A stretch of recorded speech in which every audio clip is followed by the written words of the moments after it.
भारतीय संविधान से जो भी प्रश्न है, पेज नंबर के अनुसार मैं उन सभी प्रश्नों का उत्तर इस वीडियो में करने जा रहा हूँ। जैसे आप देख सकते हैं कि पेज नंबर 6 में कुछ प्रश्न दिए गए हैं। जैसे अपने शिक्षक के साथ चर्चा करें कि मूलभूत शब्द से आप क्या समझते हैं।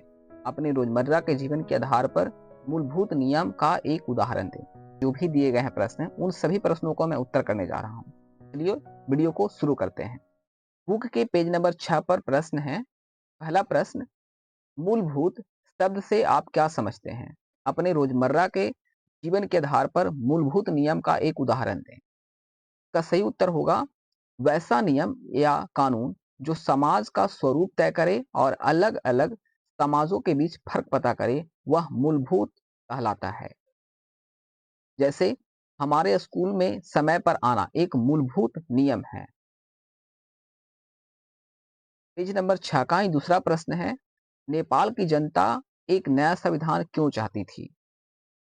सही उत्तर होगा नेपाल की जनता एक नया संविधान इसलिए चाहती थी क्योंकि पहले का संविधान राजा द्वारा नियंत्रित राजशाही शासन के अनुसार बना था, जिसमें लोकतंत्र की जगह नहीं थी। इसलिए 2008 में राजशाही खत्म होने के बाद नेपाल को एक नए लोकतांत्रिक संविधान की जरूरत पड़ी, ताकि देश जन इच्छा से चल सके, न कि राजा की मर्जी से। तो ये था प्रश्न नंबर 2 का सही उत्तर। प्रश्न नंबर 3 जो पेज नंबर 7 पर दिया गया है। प्रश्न नंबर 3 है, मॉनिटर अपनी शक्ति का किस तरह दुरुपयोग कर रहा है। दोस्तों, इसका सही उत्तर होगा कि सुरेश था, जो क्लास मॉनिटर है, अपनी शक्ति का दुरुपयोग इस तरह कर रहा है। जैसे ही अध्यापिका बाहर जाती है, वह अनारकली को तंग करने लगता है। मॉनिटर होने का मतलब यह नहीं है कि वह बच्चों को परेशान करे या अपने पद का गलत फायदा उठाए। यह स्पष्ट रूप से शक्ति के दुरुपयोग का उदाहरण है। पेज नंबर 7 पर ही दूसरा प्रश्न है। प्रश्न नंबर 4 है, नीचे दी गई इस परिस्थिति में मंत्री को अपनी सत्ता के दुरुपयोग का दोषी कहा जाएगा। का सही उत्तर होगा ख। ख जो है, जब वह अपने पड़ोसी को अपने सुरक्षा कर्मियों से पिटवाने की धमकी देता है, तो यह जो है सत्ता के दुरुपयोग को दोषी कहा जाता है। ग है, वह जब थाने में फोन करके पुलिस अधिकारी पर दबाव डालता है कि उसके किसी दोषी रिश्तेदार के खिलाफ एफआईआर दर्ज न की जाए। इन दोनों परिस्थितियों में मंत्री निजी स्वार्थ के लिए अपने पद और अधिकारों का गलत उपयोग कर रहा है, जो सत्ता का दुरुपयोग कहलाता है। तो ये इसका सही उत्तर होगा। अगला प्रश्न है जो पेज नंबर 9 पर है। अरे शबनम इस बात पर क्यों खुश हो रही है कि उसने टीवी नहीं देखा। ऐसी स्थिति में आप क्या करते।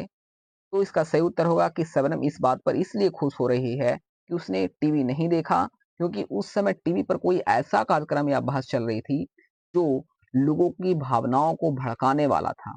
अगर शबनम ने वह टीवी कार्यक्रम देखा होता तो वह भी शायद किसी उग्र या भावनात्मक विचार के प्रभाव में आ जाती और कोई ऐसा निर्णय ले लेती जो तर्कसंगत न होता या देश और समाज के हित में न होता। तो ऐसी स्थिति में हम क्या करते। तो ऐसी स्थिति में अगर मैं होता तो पहले सोच विचार करता, दूसरे की बातों और भावनाओं के प्रभाव में आकर तुरंत कोई निर्णय नहीं लेता। मैं संविधान के सिद्धांतों और देश के हित को ध्यान में रखकर सोचता कि क्या सही और क्या गलत है ना। इससे हमें यह सीख मिलती है कि लोकतंत्र में निर्णय भावना के बहाव में नहीं, बल्कि संविधान के मार्गदर्शन में लेना चाहिए। तो इसका सही उत्तर होगा। अगला प्रश्न है जो पेज नंबर 13 पर है। प्रश्न है, राज और सरकार के बीच क्या फर्क होता है। तो राज और सरकार दोनों अलग चीजें हैं। सरकार वह संस्था होती है जो कानून बनाती है और उन्हें लागू करती है। सरकार बदल सकती है, जैसे चुनाव के बाद नई सरकार आ सकती है। राज एक बड़ी राजनीतिक संस्था है जो एक तय भूभाग इलाका में रहने वाले सप्रभु लोगों का प्रतिनिधित्व करता है। यानी सरकार राज का एक हिस्सा होती है, लेकिन राज का मतलब सिर्फ सरकार नहीं होता है। ये सही उत्तर होगा प्रश्न नंबर का जो पेज नंबर 13 पर है। आगे पेज नंबर 14 पर प्रश्न दिया गया है कि निम्नलिखित परिस्थितियों में कौन से मौलिक अधिकारों का उल्लंघन हो रहा है। यदि पहला प्रश्न है कि यदि 13 साल का एक बच्चा कालीन के कारखाने में मजदूरी करता है, तो ये शोषण के विरुद्ध अधिकार का उल्लंघन हो रहा है, क्योंकि संविधान के अनुसार 14 वर्ष से कम उम्र के बच्चों से मजदूरी कराना अपराध है। प्रश्न नंबर 2 है, यदि किसी राज्य का कोई नेता दूसरे राज्यों के लोगों को अपने राज्य में काम करने से रोकता है, तो ये है स्वतंत्रता का अधिकार का उल्लंघन, है ना। हर नागरिक को देश के किसी भी भाग में आने जाने का और काम करने का अधिकार है। ये इसका सही उत्तर होगा। आगे इसमें तीसरा है, यदि किसी जनसमूह को राजस्थान में तेलुगु माध्यम का स्कूल खोलने की अनुमति नहीं दी जाती है, तो ये सांस्कृतिक और शैक्षणिक अधिकार का उल्लंघन हो रहा है। हर भाषाई और धार्मिक अल्पसंख्यक को अपनी भाषा और संस्कृति के अनुसार शिक्षा संस्थान खोलने का अधिकार है। चौथा प्रश्न है, यदि सरकार सशस्त्र बलों में कार्यरत किसी अधिकारी को इसलिए पदोन्नति नहीं दे रही है क्योंकि वह अधिकारी महिला है, तो यह है समानता का अधिकार का उल्लंघन हो रहा है यहाँ, क्योंकि लिंग के आधार पर किसी के साथ भेदभाव नहीं किया जा सकता है। तो दोस्तों ये था 4 प्रश्न इसमें। अब पेज नंबर 15 पर एक प्रश्न है, कह रहा है कि संविधान में मूलभूत कर्तव्यों का भी उल्लेख किया गया है। अपने शिक्षक की सहायता से पता लगाएं कि वे कर्तव्य कौन से हैं और लोकतंत्र में नागरिकों द्वारा इन कर्तव्यों का पालन करना क्यों महत्वपूर्ण है। इसका सही उत्तर होगा, संविधान में बताए गए मूल कर्तव्य जैसे फंडामेंटल ड्यूटीज, यानी भारतीय संविधान के अनुच्छेद 15(1)(a) में 11 मूल कर्तव्य का उल्लेख किया गया है और ये कर्तव्य हर नागरिक को अपने देश और समाज के प्रति निभाने चाहिए। ठीक है दोस्तों, तो मूल कर्तव्य कौन कौन से हैं मैं यहाँ पे एक एक करके दे दिया हूँ। जैसे संविधान का पालन करना और उसके आदर्श संस्थान और राष्ट्रध्वज और राष्ट्रगान का आदर करना। दूसरा है स्वतंत्रता संग्राम के आदर्शों को याद रखना और उन्हें सम्मान देना। तीसरा है भारत की एकता और अखंडता की रक्षा करना और उसे मजबूत करना। चौथा है देश की रक्षा करना और उसे जरूरत पड़ने पर सेवा करना। पांचवा है सभी धर्म, भाषाओं और संस्कृतियों के प्रति सहनशीलता और भाईचारे की भावना रखना। छठा है महिलाओं का सम्मान करना और उनके खिलाफ हिंसा से बचना। सातवां है प्राकृतिक पर्यावरण जैसे पेड़ पौधे, नदियां, वन्यजीव आदि की रक्षा करना। आठवां है वैज्ञानिक सोच, मानवता और सुधार की भावना को बढ़ावा देना। नौवां है सार्वजनिक संपत्ति की रक्षा करना और नुकसान से बचाना। 10वां है व्यक्तिगत और सामूहिक स्तर पर अनुशासन और उत्कृष्टता की भावना विकसित करना।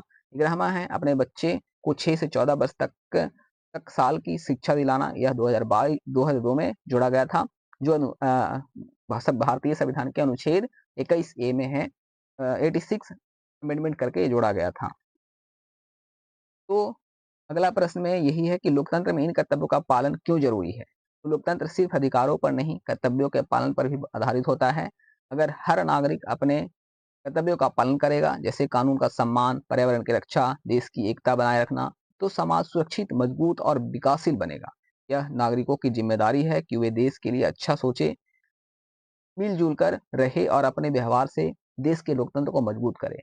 इसलिए मूल कर्तव्यों का पालन करना और देश समाज दोनों के लिए बहुत महत्वपूर्ण है। तो ये दोस्तों इसका थोड़ा बड़ा हो गया, पर बहुत ही अच्छा और सटीक उत्तर है, आप इसको कर सकते हैं।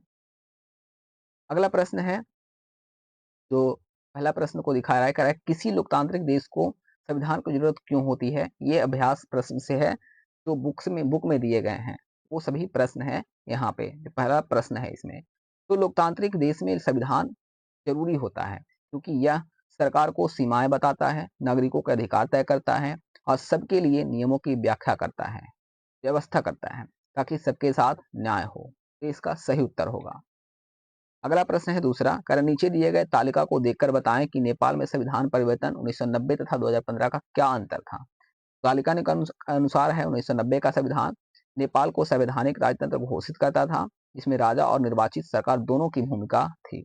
2015 का संविधान है कि नेपाल को धर्मनिरपेक्ष लोकतांत्रिक गणराज्य घोषित करता है, यानी राजा की भूमिका खत्म और जनता की चुनी हुई सरकार को पूरी सत्ता। यानी मुख्य अंतर 1990 में राजा था, 2015 में नेपाल पूरी तरह से गणराज्य बन गया। प्रश्न नंबर 3, कारण नेपाल के दो वर्गों, संविधान के समर्थकों और विरोधियों ने एक दूसरे के विचारों को क्यों गलत बताया। क्योंकि एक वर्ग राजा की सत्ता को जरूरी मानता था, वहीं दूसरा वर्ग चाहता था कि जनता को पूरी स्वतंत्रता मिले, इसलिए उनके विचार एक दूसरे से टकराते थे। चौथा प्रश्न है, निम्नलिखित अनुच्छेदों में से किन किन में अधिकारों की बात की गई है, किन किन कर्तव्यों की। तो अनुच्छेद 17 जो 2015 में है अधिकार, ये अधिकार की बात करता है।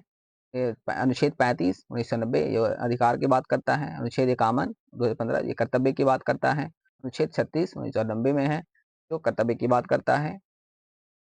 5वां प्रश्न है, कह सोचिए कि अगर आप अपने घर में या स्कूल में दूसरों के साथ न्याय नहीं करते हैं या उनका सम्मान नहीं करते हैं, तो क्या होगा? तो इसका सही उत्तर होगा कि अगर हम घर या स्कूल में दूसरों के साथ न्याय नहीं करेंगे या उनका सम्मान नहीं करेंगे, तो झगड़े और गलतफहमियां बढ़ेगी, एक अच्छा और शांतिपूर्ण माहौल नहीं बनेगा। इस तरह देश में भी सबके अधिकारों और कर्तव्यों का पालन जरूरी है ताकि समाज में शांति, समानता और विकास हो सके। तो ये इसका सही उत्तर होगा। दोस्तों, ये हो गया समाप्त। दोस्तों, अगर वीडियो पसंद आया है तो प्लीज़ वीडियो को लाइक कर दीजिए, वीडियो को शेयर कर दीजिए और हमारे चैनल से जुड़ जाइए। फिर मिलते हैं अगले वीडियो में, तब तक के लिए जय हिंद।